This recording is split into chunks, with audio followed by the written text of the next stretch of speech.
Our dear American president has been creating a lot of tension, so obviously it's not a very easy year. I think in the arts, media, entertainment space, right, everything is about human emotion and subjectivity. If they feel more secure, then they'll be more willing to splurge. Then our industry will do better. Sure. Yeah. I mean, there are two sides. I think a lot of your brand focuses a lot on luxury. So how would you define luxury in 2025? Today, emotion is very important. We see a trend where people are much more careful about buying quick, fast items which will not last. How sustainable is this? Right. How is the cotton used, real cotton, without the... Okay. How to make sure that indeed kids have not been working in some dodgy warehouse. So okay, Olivier, you are known as the CEO of Heart Media Group and is essentially the parent company of many well-known brands. So maybe can you briefly go through the list of brands that's under Heart Media Group so our audience can know a little bit more about you and what you do? Yeah. So, well, frankly, usually the big topic is more about our brands than myself. Yeah. Today is about you, man. Usually I'm behind the scene, and that's what I like. Really, Heart Media is about brands, but also about teams and about editor-in-chief, which is key for us. So basically, people in Singapore know Heart Media from media like ELLE, media like Men's Folio, media like Grazia, media like Esquire. All huge. Wow, World of Watches. We are also producing Luxio.com. We are also producing Yacht Style. So basically, within Singapore and the region, we operate around 30 media. I say media because ELLE is known as a magazine, but behind the magazine, you actually have a whole ecosystem where basically ELLE, every issue is 35,000 copies circulating in Singapore, but at the same time, it's 385,000 ladies following ELLE on IG. We also have the website. We also have a lot of events that we are doing on the site. So I talk about media because today you basically, you can't talk about just a magazine. That's very, very 90s. Today you really have to talk about the whole ecosystem around the brand. And the ELLE brand is one of the most powerful, but same with Men's Folio, which is a Singapore-born brand. And all Singaporeans, all guys in Singapore have seen one day or the other Men's Folio. Same, Men's Folio is one of the most successful media today. And for a local brand to be achieving 350,000 followers on IG, to be achieving around 15,000 visitors per day on the website, that's quite an amazing achievement. What is the core business of a media publication? Because I know you guys focus on luxury, right? And the magazine is definitely more of like a outreach, kind of like a top of the funnel. I would say the core is to be providing a platform for the people who are using us. Okay. At the end of the day, we don't do a media per se. We do a media to basically answer needs from advertisers and needs from readers. Readers have specific requests. Advertisers have specific requests. So the whole business model is to make sure that you basically are getting these requests from the readers and from the advertisers to match. We are very lifestyle driven. We are also niche. World of Watches is the leading media for watches in Singapore and in the region with a few other editions. We know that World of Watches will not be featuring tons of articles on cars or travel. Focus. This is not what the readers are looking for. Again, when you have quality in terms of contents, when you have a good community in terms of distribution and reach, when you have a marketing team and being able to deliver events which are answering the needs of our brand partners, then basically your business model is working. So essentially, if I see one of your partners is like Tech Heuer, right? So like for example, if Tech Heuer is like releasing a new watch and then they are like reaching out to you, hey, can you create like a happening party to like give some eyeballs? So that's basically part of your responsibility. Totally. Yeah. Totally. Right. I mean, we work a lot with Tech Heuer, which is part of the LVMH group. These guys are super professional. LVMH, carrying Richemont, Swatch Group, all these groups are today very, very professional in terms of approach to working with media. Yes. And obviously, a new launch from Tech Heuer means we're going to have articles, means we're going to have interviews, means we're going to have a whole Real life buzz. activations. But at the same time, physically, we're going to have indeed some events. Whether they want to do it at their boutique, which we have done, the Tech Heuer boutique, which is very product focused, or whether they want to do it in a bar, in a more neutral, more lifestyle, more fun space, we can do both. Ooh. What they care is the quality of the audience. And this is where, after Hard Media was born in 1997, since 1997, we have been building one of the strongest. I think you're also receiving our newsletters. You are also, I mean, you also know the events we are doing. Yeah. This is an amazing achievement to be able to really know who the readers are and how to reach them. I like when you say quality of the audience. That means like drawing a crowd is not enough. You need to draw enough people and the right people at the same time. Correct. Super difficult. No. Not difficult. I mean, Maybe easy for you. no. We also look at an event. Right. We just did a Men's Folio event, and Men's Folio is known for really being the Gen Z voice. Okay. And we basically look at the event, we look at the space we have, we look at the number of people we want to invite, and then we basically have some quota. We are 30%, 40% of influencers. You mentioned some singers. We had many influencers, singers, friends from the TV. But we also had readers, because it's important for us to also show our readers that beyond the media, there is also life which is happening, during parties. Yeah. And then we also, of course, have brand partners being invited. But again, it's just a question of balancing this audience and making sure that the people who partner with us feel that in one evening, for instance, from 7, 8 o'clock to 11 o'clock, they really had a good feel of the audience we are reaching. And the feedback we are receiving are very good. So in 2 years, we build the media and we also build an amazing community.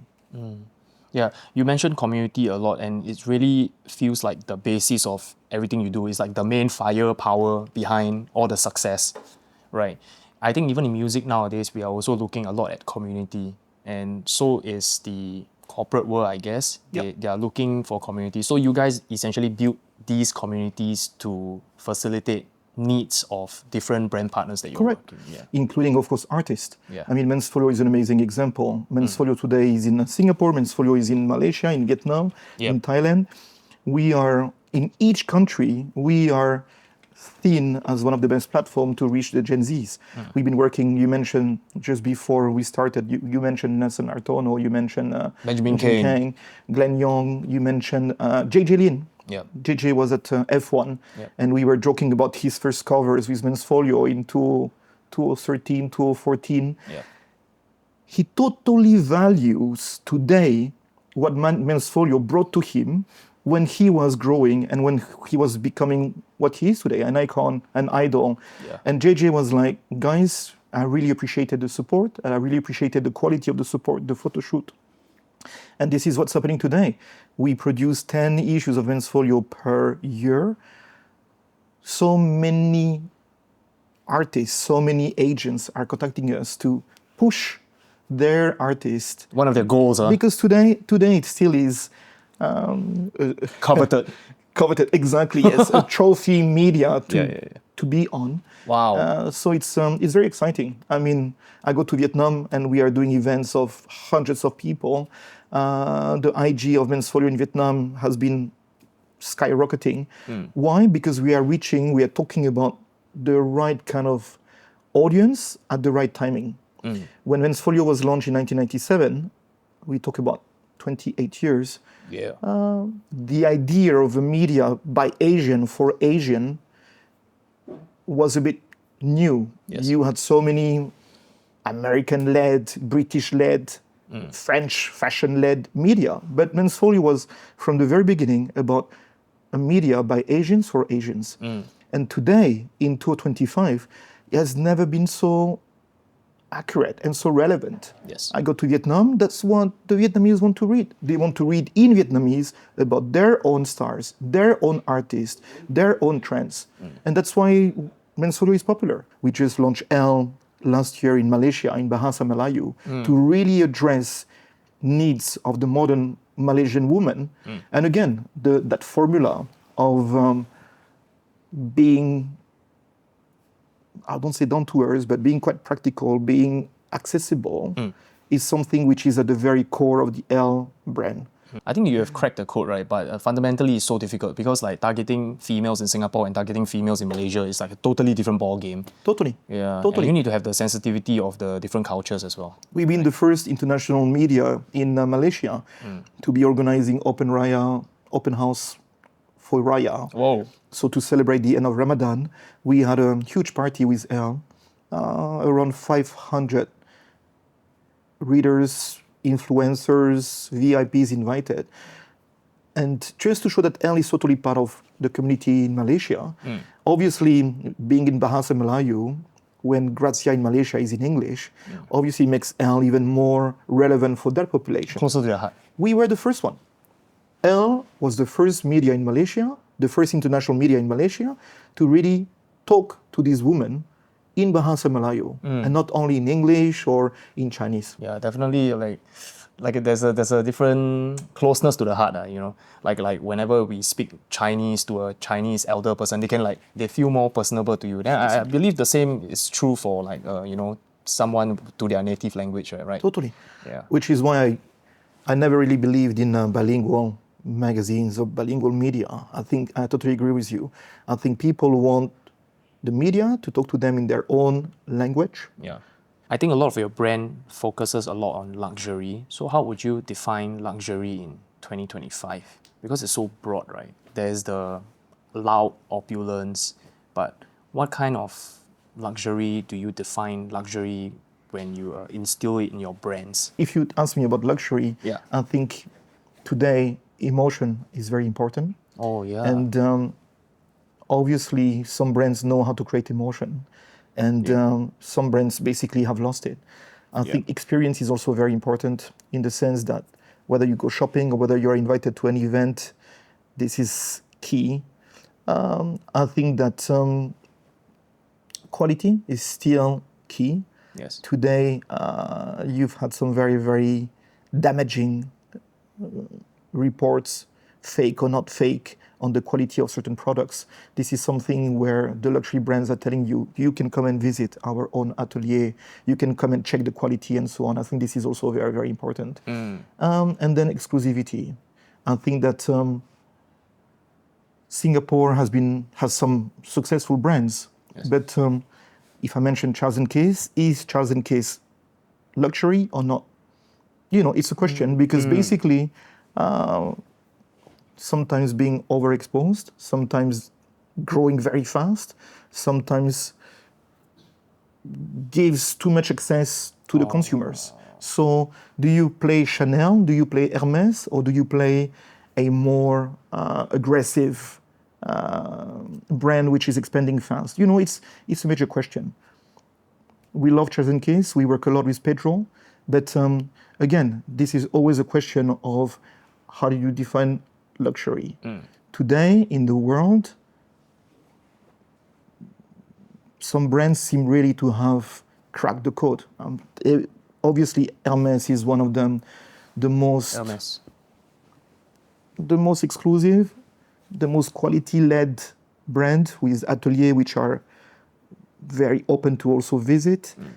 It's also a brand which, through their shop windows, through their shops, boutiques, are able to create emotion.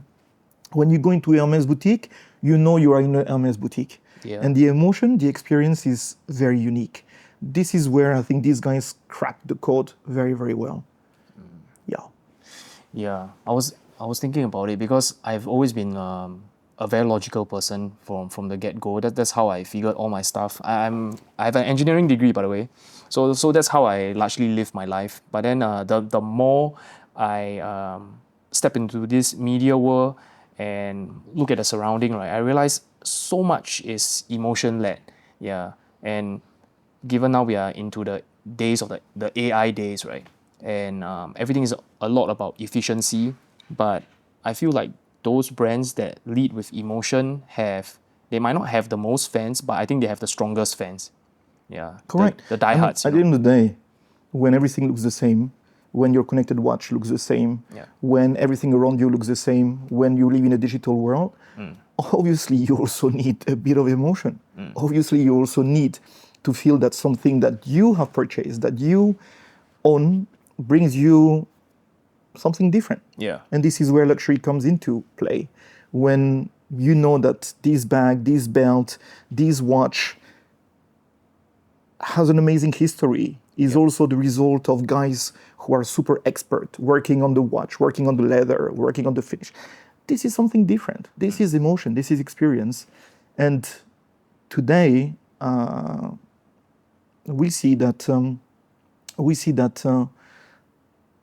amongst this generation, the Gen Z generation, for instance, they are very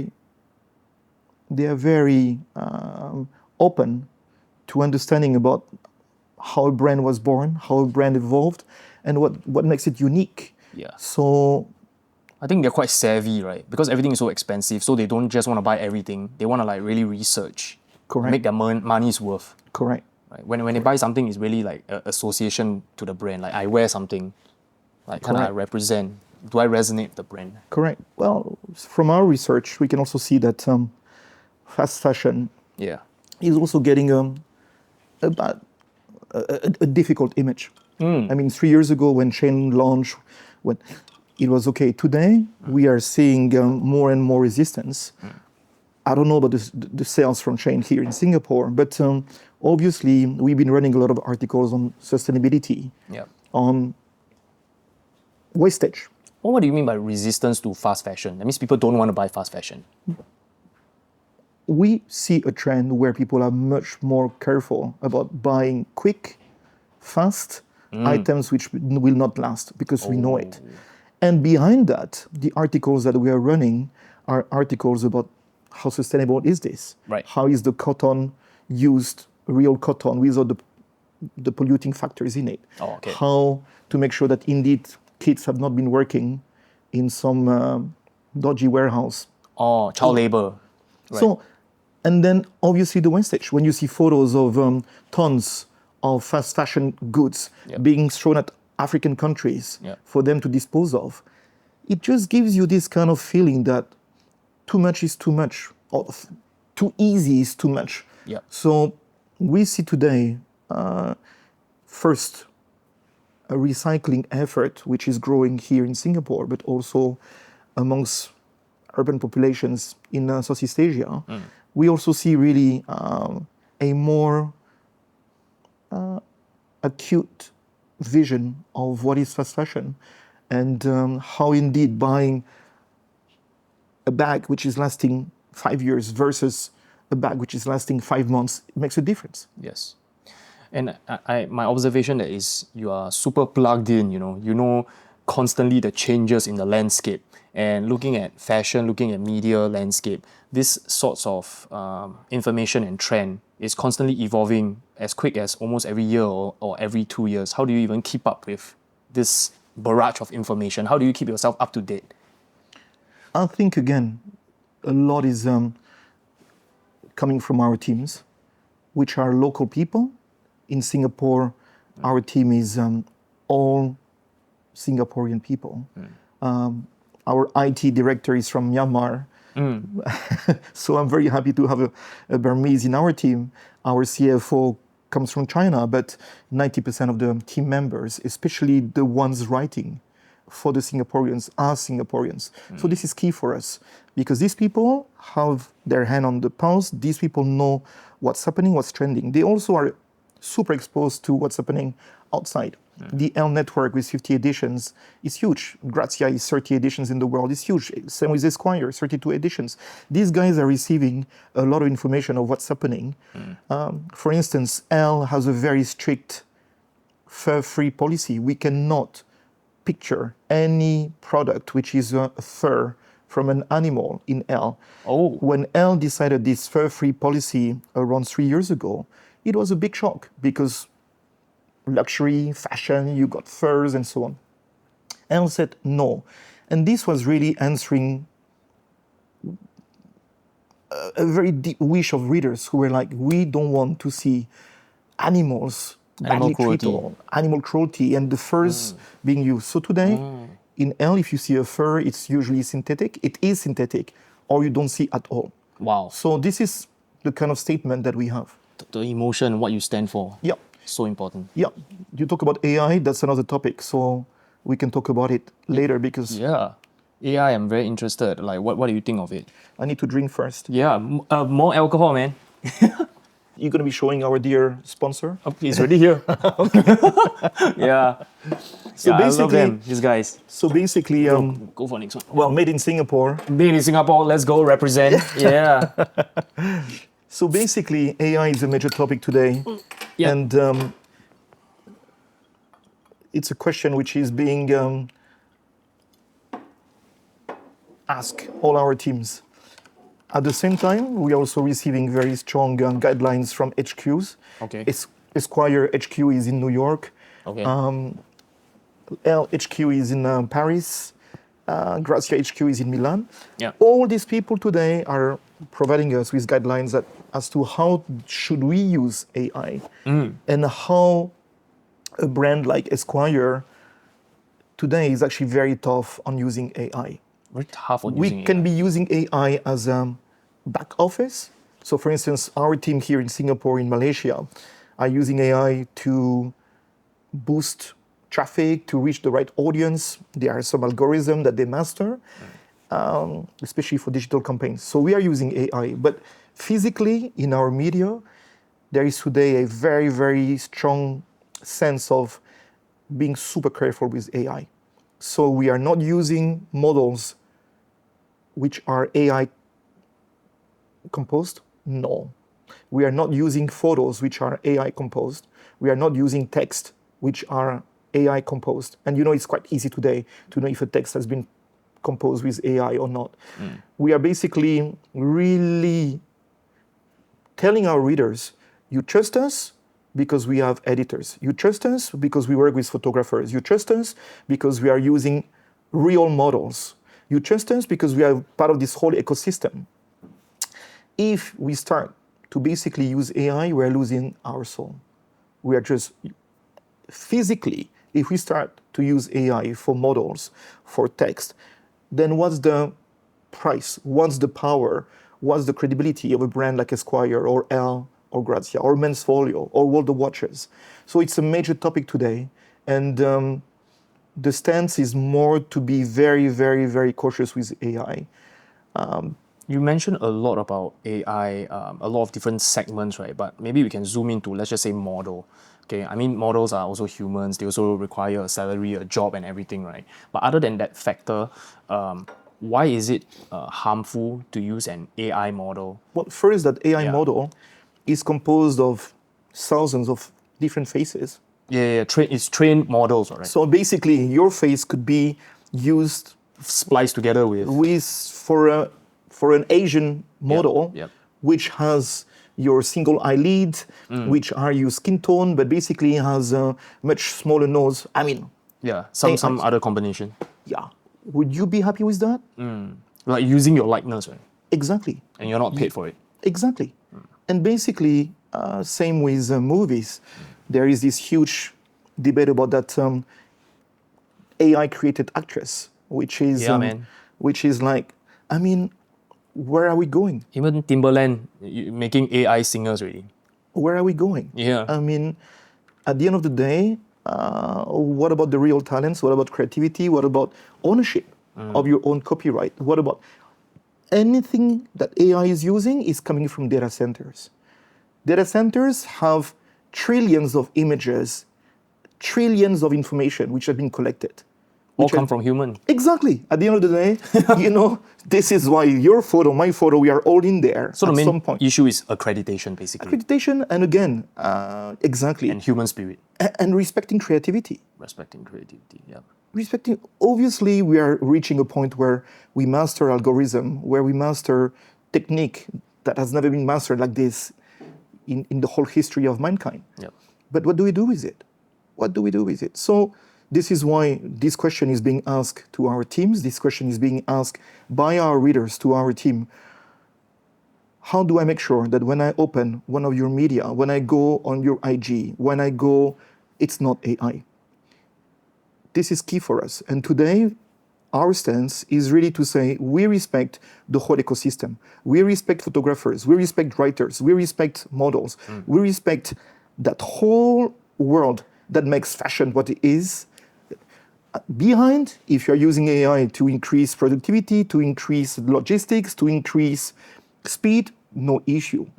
But everything which is upfront, which is basically what you see, we should not be using AI. Final product has to be real. Totally real. Totally real. An article with some data, you've been using AI, but you cannot release the article without an editor having his name on it. Injecting his soul. His soul in it, having checked it. No. There are some scandals of fake writers who have been published in some prime media. Yeah. And today there is a huge, again, debate about how do you let go these fake writers who are totally AI generated, with texts which are AI generated. How do you allow these guys to be published? Yeah. You lose credibility a lot, Yeah. because anybody can have access to this. Yeah, correct. And with the name attached to the article, right, then the person somewhat is responsible for what they say. Totally. Yeah, so they will be more careful as well. And then the audience also have a face to kind of imagine, and the voice. Totally. Yeah. Exactly. Each of our media, we have columns, and we welcome columnists, we welcome opinions, we welcome people. We want to be also at the forefront of debates. And these are key debates, and we want to be there. So again, from talking about media, you see how we are going into something which is much more complex, which is basically defining what is society and what is the future of society. So we are not only into beautiful images, we are way beyond that. There's so much depth. Way beyond that, which is why we're successful. That's why we have this community which is very loyal and asking us questions and trying to also understand what's ahead. So let's go a little bit about your role as CEO, right? But maybe not too in-depth, but a general question is that as I'm also starting to run my own thing, right, I often come to a point where I'm in a fog, where going with this idea seems plausible, it might work. Going with this idea, also it seems possible, you know. So how do you decide when both it just seems so like you don't know how do you proceed? It's like when you're at a fog. Obviously, when you are in charge of a company, you have to make choices. Yeah, it's so difficult. And this is difficult. You know, again, hard media. And it's affecting so many people. Hard media looks like an amazing story, but we also had ups and downs. Okay. We also we had a media which was dedicated to design, but we were like number 4 or 5 on the market, and we decided that there was no point in continuing this media. So we stopped it, and we had to basically permute some of the team members. Like transfer. Exactly. We also used to be doing a very powerful art media called Art Republic. And Art Republic was a victim of COVID, like many art galleries in Singapore, like many art events in Singapore. And from being a big, fat magazine with a lot of pages, we kind of made it dormant, because today the art scene is very tough. Yep. All art galleries will tell you, since COVID, the market is little by little catching up, but it still is a super tough market. So there is no point in being obsessed with one thing if that thing is not meeting its market. There is no point in also wasting money, wasting the company's money, endangering the company's future with a product that basically has little future. So these are all decisions. Yeah. I love art. I was loving the art media we were doing, but do you want to continue paying a team of 3 or 4 people? Do you want to continue paying marketing costs to be in every art event and so on, when actually the market is tough and the galleries have very little budget? So, but how do you know when to cut? That's a difficult one, right? when your CFO comes to your office and say, enough. Okay, you let the money guy decide. I mean, in our case, it's a money lady. Money lady. And she is a Chinese lady. And Calculate this projection. exactly, she has no emotion. She's someone who is very, very professional, who is a very serious lady. Yeah. And Numbers is numbers. at the end of the day, exactly. And especially what she wants is a company to do well, to thrive. If one project can endanger the future of the company, obviously she will come to your office and say, hey, something's wrong. 很大的问题啊，没有钱，太贵。Then you know that something's wrong. Then you know that you need to make a decision. Okay. Yeah. Again, team, having people that you can trust and that will follow up whenever there's danger approaching. This year is a bit of a strange year. Our dear American president has been creating a lot of tension. So obviously it's not a very easy year, but we are still doing well. So it means that the trust within the team is still there. I think in the arts, media, entertainment space, right, everything is about human emotion and subjectivity, right? It is not like food or drinks where you need it, if not you will die. So I think when people feel not so secure, they probably don't spend so much on entertainment, right? But if they feel more secure, then they'll be more willing to splurge. Then our industry will do better. Sure. Yeah. I mean, there are two sides. There is our company, where we have to make sure that people feel good and again feel that they have jobs which are meaningful. And at the same time, the contents of our media is about enjoying life and really trying to be empowered. You ask about ELLE, you ask about Grazia. Our key messages is being empowered as women, because there are still inequalities, there are still in the workforce things which are not right for women in Singapore. Our role is to say, hey, ladies, there are chances you can. So on that side, our role is not to be pessimistic. Our role is really to try to tell people, go ahead, same with Men's Folio. When we launched in 97, Asian talents had very limited clout. Today, Asian talents are Asian talents. Amongst the biggest talents in the world today are from Asia. Look at the Koreans, look at the Thai, which if you were saying 20 years ago that the biggest talents would be from Korea, or from Thailand, or from Taiwan, or from China, or from Singapore, nobody would have believed it. I love it when you say optimistic media, because that's what we are trying to do over here as Revelry. We're just getting people, interviewing them, but in a form of like a hangout. And then we are like focusing on the good. Because as a media company, right, it's so easy to write about a bad. Because it's the way to capture people's attention, right? Like sensational headlines. Yeah, but I would say yes That's and what no, because everybody is doing. I would say yes and no, because I also like to read stories about how a company felt. Yeah. There is a company, when I arrived in Singapore, it was everywhere. It was called Rebonds. I don't know if you remember Rebonds. It was some rewarding cash coupon. Anyway, Rebonds was huge. 70 million of funding and so on. They had a warehouse. It was huge. And basically, when you overexpand, something wrong might happen. And this is what happened with Rebonds. So reading about why these guys failed is also very interesting. It can help you in your growth. Totally. I mean, today Grab is dominating, but at some point it was Grab or Uber fighting all the time. So why did Grab win? What happened behind the scene? This is also interesting in terms of strategy. On my side, I never think that something has been won forever. We are always being challenged. Like you said, things are happening so fast every day in terms of tech, in terms of trends, in terms of what people are looking for.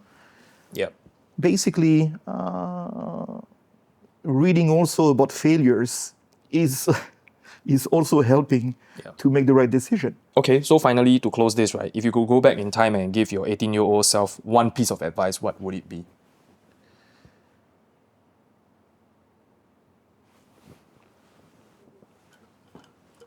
Interesting. If I was 18 and with your knowledge now. With my knowledge now. First thing is I would really think carefully about the first job I'm choosing. Because I think nobody tells you how important the first job you are choosing can really have an impact on your life. So personally, I chose media as my first job when I was 24, and I've been in media since then. I love it. I don't complain, but I'm always amazed to see how that first job has kind of conditioned my whole career. And people, as human, we like to place other people in boxes, and he has been doing tech, so he's a techie. He has been coding, so he's a nerd. He has been doing media, that's what he's going to be doing. He has been doing banking, that's what he's... So this is something where nobody told me how important the first job. And I started in 94 into media, and I'm still doing media today. So it's interesting. I mean, again, what I'm doing, I feel is meaningful. We are creating impact, but this is something where I would potentially have been thinking twice about choosing a first job. Do you think if your first job was not in media, let's just say your first job was accounting, and would you have stuck with accounting all the way? Maybe today right? I will be a specialist of M&A, one of the top banker. I don't know, but maybe. This is what I'm saying. It's interesting. Because the social circle that you're exposed to as well, right? Exactly. And then again, being human, we love to say, oh, he's a banker, so he will be a banker for the whole life. You are able to navigate, having been an engineer, having been an artist, being a DJ at night. You have multiple hats. But it's not the case of many people who, when they start working in a bank, will work in a bank. It's uncomfortable, to change. Different skill sets and all. This is something that very few people tell you. So when you ask me about when I was 18, that's something where I would have thought very, very carefully. Again, I'm happy that things turn out the way turn out the way they turn out. But this is something, if I was talking to a guy who is 18, I would tell him twice, think carefully about the first job. Yeah. Okay, great. Thanks for today. I think that's all for today. Okay. Yeah, we can just drink alcohol for the rest of the time. Yeah. Cheers, man. Thanks. Thank you. Awesome.